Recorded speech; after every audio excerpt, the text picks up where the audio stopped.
আজ শেয়ার করব মুরগির লাল লাল ঝাল ঝাল পাতলা ঝোল, একদম কোনো রকম জিরে বা ধনিয়া বাটা ছাড়াই। আশা করি তোমাদের খুব ভালো লাগবে। এটা গরম গরম ভাত বা রুটির সঙ্গে খেতে কিন্তু দারুণ হয়। তাহলে দেরি না করে ঝটপট দেখে নেওয়া যাক আজকের এই রেসিপি। এখানে 800 গ্রাম মুরগির মাংস আমি ভালো করে কেটে ধুয়ে পরিষ্কার করে নিয়েছি। এবারে পাটাকে ভালো করে এরকম চিড়ে দিতে হবে, তাহলে এর ভিতরে লবণ মশলা ঢুকে যাবে। দুটো পাই আমি ভালো করে কেটে নিলাম। এবারে এখানে লবণ আর হলুদ দিয়ে ম্যারিনেট করব। এই রান্নাতে আমি বাড়তি কোনো মশলাই ব্যবহার করব না, একদম মশলা ছাড়াই এটা রান্না হবে। শুধু লবণ আর হলুদ দিয়ে এটাকে ম্যারিনেট করে নিতে হবে, ভালো করে মেখে নিতে হবে যাতে করে লবণ ভিতরে ঢুকে যায়। এটা ভালোভাবে মাখা হয়ে গেছে। এবার 1 ঘন্টার জন্য রেস্টে রেখে দেব। হাতে সময় না থাকলে আধা ঘন্টার জন্য রেস্টে রেখে দিতে পারবেন। এখানে আমি শুকনো লঙ্কা নিয়েছি 6-7টা। এটা গরম জল দিয়ে ভিজিয়ে রাখবো যাতে করে নরম হয়, বাটতে সুবিধা হয়। আর এটাতে আমি সব ধরনের মশলা বেটেই রান্না করব। যেহেতু খুব একটা বেশি মশলা দেব না, আদা আর রসুন শুকনো লঙ্কা একসঙ্গে বেটে নেব। লঙ্কাটা ভিজে গেছে, এবার আমি এটাকে বেটে নিচ্ছি। চাইলে কিন্তু পাটাতে বেটে নিতে পারবেন, আমি মিক্সার গ্রাইন্ডারে বেটে নিচ্ছি। এবার একটা কড়াই নিয়ে নিলাম। কড়াইতে হাফ কাপের থেকে একটু কম তেল দিয়ে দিলাম, সরিষার তেল, আর একটা তেজপাতা। এখানে কোনো রকম গরম মশলা ইউজ করব না প্রথমে। তারপরে আমি যে পেস্টটা করে রেখেছি সেটা তেলের সঙ্গে ভেজে নেব। এখানে আদা রসুন আর লঙ্কাটা যে আমি পেস্ট করে রেখেছি সেটা দিয়ে ভালো করে কষিয়ে নিতে হবে। এতে করে মশলার গন্ধটা চলে যাবে, কাঁচা গন্ধ যে থাকে আদা রসুনের। ভাজা হওয়ার পর এখানে 2টো মিডিয়াম সাইজের পেঁয়াজ দিয়েছি। এটা যেহেতু পাতলা ঝোল হবে, এই রান্নাতে কিন্তু পেঁয়াজের পরিমাণ কম দিতে হবে। আর পেঁয়াজটা একদম পাতলা করে কেটে নিতে হবে যাতে করে তাড়াতাড়ি গলে যায়। পেঁয়াজ দিয়ে ভালো করে আমি কষিয়ে নিলাম। এরপর ঢাকনা দিয়ে ঢেকে 6 থেকে 7 মিনিট এটাকে রান্না করব। 6 থেকে 7 মিনিট পর চলে আসলাম। পেঁয়াজ থেকে কিন্তু তেলটা ছেড়ে দিয়েছে, পেঁয়াজটা অনেকটাই নরম হয়ে গেছে। এবার এখানে আমি সামান্য হলুদ গুঁড়ো দিয়ে দেব আর সামান্য লবণ দেব, যেহেতু হলুদ আর লবণ দিয়ে ম্যারিনেট করা আছে। এখানে আর বাড়তি কোনো রকম মশলা ইউজ হবে না। এখানে 3 টেবিল চামচ টক দই ফেটিয়ে রেখেছি, সেটা দিয়ে দিলাম। যদি কারো কাছে টক দই না থাকে স্কিপ করে যেতে পারেন, তাতেও কোনো অসুবিধা হবে না। টক দই দিয়ে আবারও মশলাটাকে ভালো করে কষিয়ে নেব।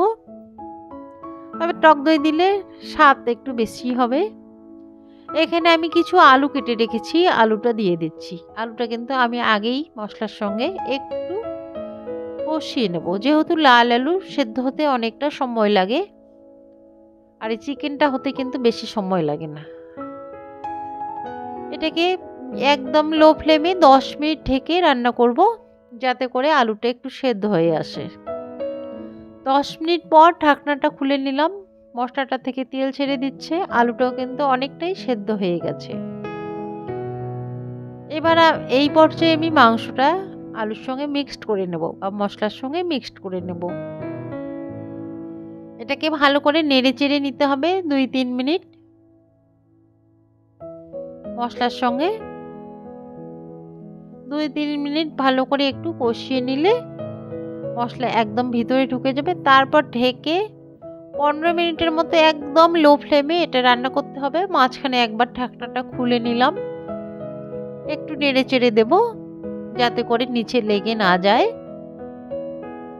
দিয়ে আবারও কিন্তু আমি ঢাকনা দিয়ে ঢেকে দেব যাতে করে পারফেক্টভাবে কষানো হয়, আস্তে আস্তে যেন সুন্দর কুক হয়। আবারও 5 থেকে 7 মিনিট পর ঢাকনাটা খুলে নিলাম।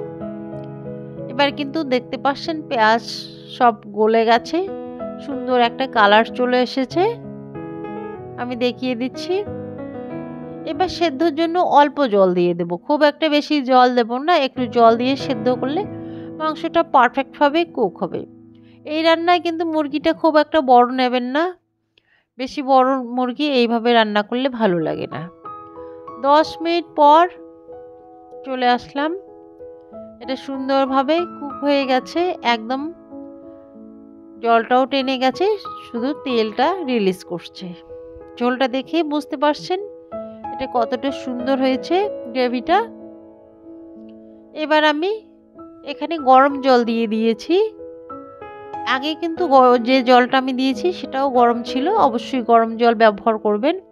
এবার ঝোলের জন্য আমি গরম জল দিয়ে দিচ্ছি, অবশ্যই গরম জল দিয়ে রান্না করতে হবে। এটা যেহেতু পাতলা ঝোল করব, একটু জলটা বেশি করে দিচ্ছি, দিয়ে একদম মিডিয়াম ফ্লেমেই ঢেকে রাখবো যতক্ষণ না ভালো করে ঝোলটা ফুটে আসছে। এই সময় আমি এখানে ছোট এলাচ, লবঙ্গ আর দারুচিনি বেটে নেব। অবশ্যই এই রান্নাতে একটু বাটা মশলা, এভাবে গরম মশলা বেটে দিবেন, দেখবেন এর টেস্ট কিন্তু অনেকটাই আলাদা হবে আর 5টা রান্নার থেকে। আমি এটাকে বেটে নিয়ে তারপরে দিচ্ছি। এখানে কোনো গুঁড়ো মশলা ইউজ করছি না এই রান্নায়। একবার হলেও বাড়িতে ট্রাই করে দেখবেন এরকম মশলা ছাড়া রান্না খেতে কতটা টেস্টি হয়। এবার কিন্তু আমি গরম মশলাটা উপর থেকে দিয়ে গ্যাসের ফ্লেমটা অফ করে দেব। গরম মশলাটা দিয়ে কিন্তু আর ফুটাবো না, আর কিন্তু গরম মশলাটা অফ করেও দিতে পারেন। গরম মশলাটা দেওয়ার সঙ্গে সঙ্গে কিন্তু গ্যাসের ফ্লেমটা অফ করে দিচ্ছি, দিয়ে কিন্তু উপর থেকে একটু সরিষার তেল দিয়ে দেবো, কাঁচা সরিষার তেল। এভাবে করে একবার খাবেন, দেখবেন কতটা টেস্টি, এর স্বাদ ভুলতে পারবেন না। এবার 5 মিনিটের জন্য ঢেকে রাখবো, তারপর সার্ভ করব।